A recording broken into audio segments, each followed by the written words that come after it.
What if I told you that every time you've recited Psalm 23, you've been missing the one word that changes everything?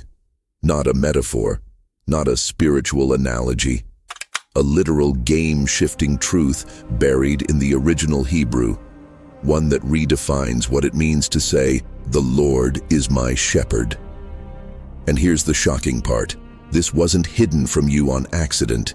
It was overlooked because we've been taught to read this psalm as poetry, not as a weapon. Let's go straight to the verse you think you know. "Yea, though I walk through the valley of the shadow of death, I will fear no evil." Beautiful, right? Comforting. But in Hebrew, the word translated as shadow of death, Tsalmavet, doesn't just mean darkness. It's a compound word, tsel, shadow, plus mavet, death. But ancient rabbis argued for centuries about why David didn't just say darkness. Why force those two words together? Because hidden inside is a secret about who walks with you in that valley. And here's where it gets chilling. The Hebrew letters in mavet, death, can be rearranged to spell tamav, which means to be astonished. Coincidence? Not a chance. This is a deliberate clue. The valley isn't just a place of fear. It's where death itself loses its power, where the shadow flips into something that staggers the enemy. But most people miss it because they're stuck reading the translation. Now hold on, because the next layer is even more explosive. That word tsalmavet appears only one other time in the entire Bible, in the book of Job, when Job is literally surrounded by destruction. Yet in Psalm 23, David uses it while holding a weapon. See the difference? Job was helpless. David was armed. That's not a poetic choice. It's a code. What if the first three words of Psalm 23 aren't just an introduction, but a hidden command that activates everything that follows? You've said, "The Lord is my shepherd," your whole life, but in Hebrew, this isn't a statement. It's a declaration of war. And the moment you understand why, this psalm will never feel passive again. Let's break it open. In English, "The Lord is my shepherd" sounds gentle, reassuring. But in Hebrew, Yahweh Roi, it's far more radical. That word Roi doesn't just mean shepherd. Its root is Ra, which means to feed, to tend, but also to associate with, to befriend. David isn't just saying God guides him. He's saying God is his personal ally, the kind who doesn't just lead sheep, but fights for them. And that changes everything. Now here's what nobody tells you. The word Yahweh isn't just a name. It's the covenant name of God, the one he gave Moses at the burning bush when he was about to break Pharaoh's power. So when David starts this psalm with Yahweh Roi, he's not whispering a bedtime prayer. He's invoking the same God who split the Red Sea. Why does this matter? Because most people pray Psalm 23 like it's a comfort blanket, but David wrote it as a sword. And then there's the word my. In Hebrew, it's li. Tiny word, massive meaning. Ancient Jewish commentators noticed something startling. Every time lie appears in scripture in this context, it signals ownership through battle. When Goliath taunted Israel, David didn't say our God, he said my God, and then he took the giant's head. That lie is a claim, a defiance, and it's the reason most people miss the psalm's power. They're quoting it, but they're not owning it. What if I told you the green pastures in Psalm 23 aren't about rest at all, that we've been misreading this verse for centuries? The Hebrew reveals something far more powerful. These aren't peaceful meadows, they're strategic strongholds. And once you see it, you'll never pray this psalm the same way again. Let's examine the phrase, "He makes me lie down in green pastures." In English it sounds serene, but the Hebrew Yarbitzeni Banaot Deshe tells a completely different story. That word Deshe doesn't just mean green grass.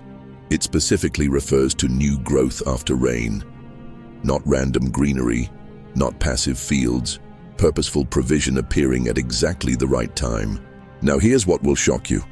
The verb yarbitseni, makes me lie down, comes from the root rabats, the same word used in Joshua 11:5 when enemy kings camped for battle against Israel. These aren't docile sheep napping in a field. This is an army positioning itself before combat. David isn't describing relaxation, he's revealing God's strategy of preparing you before the fight even begins. And that changes everything about the next line.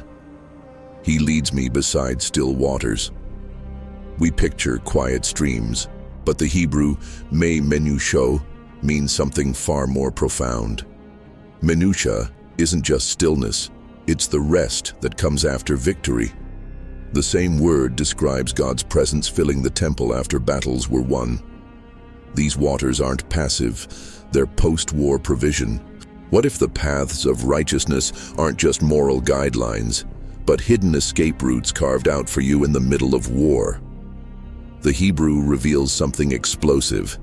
This verse isn't about being good, it's about being untouchable. And once you see it, you'll realize why the enemy hasn't been able to stop you, even when it felt like he was winning. Let's dissect. He leads me in paths of righteousness for his name's sake.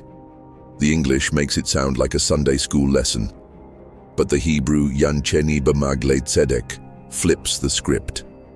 That word magal isn't a general path. It's a circular trench used in ancient warfare. Kings would dig these hidden routes around enemy territory to move undetected. David isn't talking about morality here. He's saying God stealth plots your advance right under the devil's nose. Now here's the clincher. The word tzedek, righteousness, comes from the root tzadak, meaning to break out through a narrow passage. This isn't passive guidance, it's strategic evasion. Think of the Red Sea splitting, not just for freedom, but to trap the enemy chasing you. That's why David adds, for his name's sake. Not because God needs credit, but because every time you escape, it exposes the weakness of whatever's pursuing you. And this changes how we read the next line. Though I walk through the valley of the shadow of death. Most people miss the connection. Those paths of righteousness aren't avoiding the valley. They cut straight through it. The Hebrew implies you're not wandering lost. You're marching through because God already mapped the ambush points where the enemy thought he had you. What if the rod and staff in Psalm 23 aren't just shepherd's tools, but ancient weapons of spiritual warfare? The final Hebrew secret hidden in this psalm doesn't just comfort you, it activates your authority in a way that makes hell tremble. And once you grasp this, no valley, no enemy, no shadow of death will ever intimidate you again. Let's shatter the last illusion. Your rod and your staff, they comfort me. In English, it sounds pastoral, gentle, but the Hebrew, shivtecha mishantecha hema yinachamuni, reveals a war cry. That rod, shevet, isn't for guiding sheep. It's the same word used when Moses split the Red Sea and Aaron's staff swallowed Pharaoh's serpents. This isn't a walking stick, it's a king's scepter, the symbol of legal authority to crush what opposes you. Now here's what changes everything. The staff, mission, comes from the root sha'an, meaning to lean into with full weight. This isn't passive support, it's God throwing his divine weight behind your stand against darkness.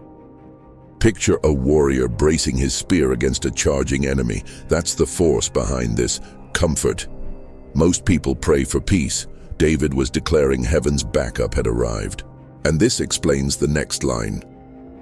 You prepare a table before me in the presence of my enemies. We imagine a polite dinner party, but the Hebrew ta'aroch lefanai shulchan uses a term for setting a war council's strategy table. This isn't God ignoring your enemies, it's him humiliating them by feasting you in their face. That word before, lifnei, means in direct line of sight. Your tormentors aren't just watching, they're forced witnesses to your promotion. But the knockout punch comes in the final verse. Surely goodness and mercy shall follow me all the days of my life.